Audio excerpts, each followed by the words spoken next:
আসসালামু আলাইকুম রহমতুল্লাহি আবরকাতুহু। শিশির স্নাত এই ভোরে কাক ডাকা ভোরে পাখিদের কিচিরমিচির শব্দ শুনে যাদের ঘুম ভাঙে তাদের জীবনটা আমাদের কাছে খুব ভালো লাগে। একদিন আমরাও যখন গ্রামে ছিলাম তখন কিন্তু পাখি ডাকতো, কাক ডাকতো, সেই ঘুঘু ডাকা দুপুরের কথা মনে পড়ে। তো আমরা ঢাকা শহরে যারা বসবাস করি তারা আমি মনে করি একরকম বন্ধু পাখির মতো। যেমন দেখেন, এই যে আমার কথাই বলছি, এই যে দেখেন আমি চার দেয়ালের ভিতরে লোহার শিকের ভিতরে বন্দি আছি।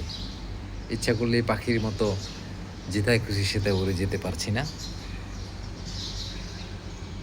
যাই হোক, আলহামদুলিল্লাহ ভালো আছি। পবিত্র জুমা মোবারকের শুভেচ্ছা সবাইকে, যে যেখানে আছেন সবাইকে শুভেচ্ছা জানাচ্ছি। আমি হোসেন আলী আহমদ। তো অনেকেই বলতে পারেন যে ভাই এই কথাগুলি অর্থ কী বা এই কথাগুলি কেন বলতেছেন? হ্যাঁ, অবশ্যই কারণ তো অবশ্যই আছে। সেটা হচ্ছে যে এখন মাঝে মধ্যে মনে হয় আসলে যখন গ্রামে ছিলাম, গ্রামই মনে হয় খুব ভালো ছিল। ঘুরতাম ফিরতাম সারাদিন, দুপুরবেলা আম গাছ থেকে আম খাইতাম, পুকুরে গোসল করতাম, আনন্দ করতাম, মাছ ধরতাম। সে একটা কত সুন্দর একটা পরিবেশ ছিল। সবাই মিলে যাত্রাপালা দেখতাম, আবার পড়াশোনাও করতাম। কিন্তু সেই স্মৃতিচারণগুলো অনেক সময় মনে পড়লে হৃদয়ের ভিতর থেকে হু হু করে কান্না বেরিয়ে আসতে চায়। কিন্তু শহরের ইট পাথরের দেয়ালে সেই কান্নাগুলো সব চাপা পড়ে আছে। সেই কান্নাগুলো ভিতর ভিতর কান্না করছে যে সে কাঁদতে পারছে না। আমাদের জীবনটা এখন এরকমই হয়ে গেছে ভাই। যেমন আমাদের জীবন হয়েছে টবে লাগানো বেগুন গাছ, টবে লাগানো লেবু গাছ, টবে লাগানো মরিচ গাছ, এরকম।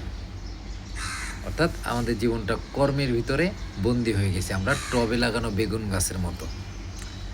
যাই হোক বন্ধুরা, বিশদ কথা বলবো না। সবাই ভালো থাকবেন, আমাদের জন্য দোয়া করবেন।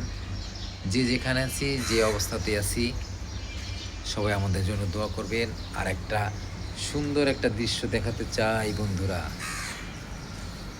এই যে দেখো,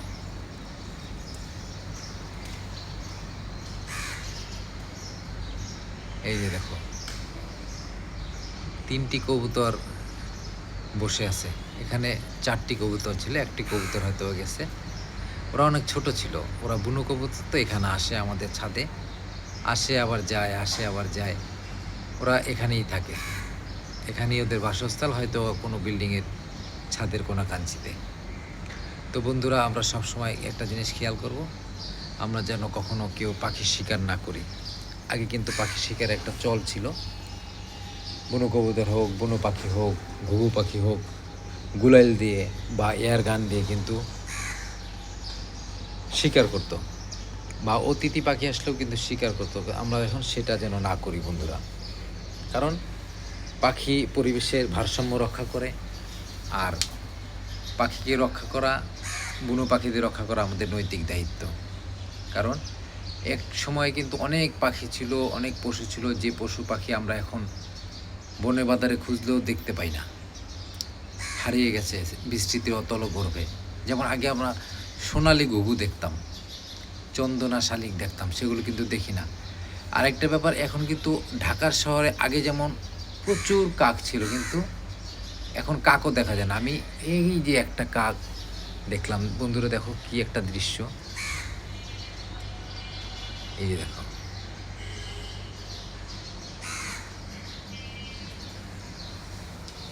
দেখাচ্ছি, এই দেখো একটা কাক,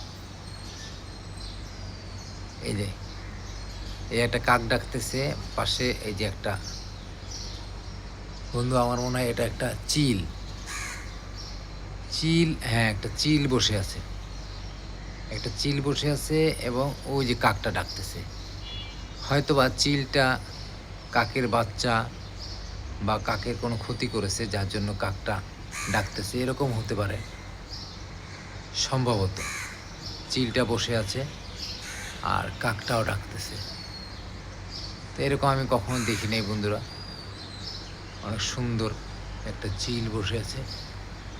যাই হোক, তাদের ভিতরে যেন ঝগড়াঝাটি না হয়। আমরা চাই তাদের ভিতরে যেন কোনো কোলাহল বা কোনো খারাপ কিছু না হয়। আমরা চাই তারা যেন বন্ধুত্ব করে থাকে। তারা হয়তোবা চিলটা কবুতরের ওখানে আসতে পারে। ওই যে দেখো বন্ধুরা, কবুতরগুলি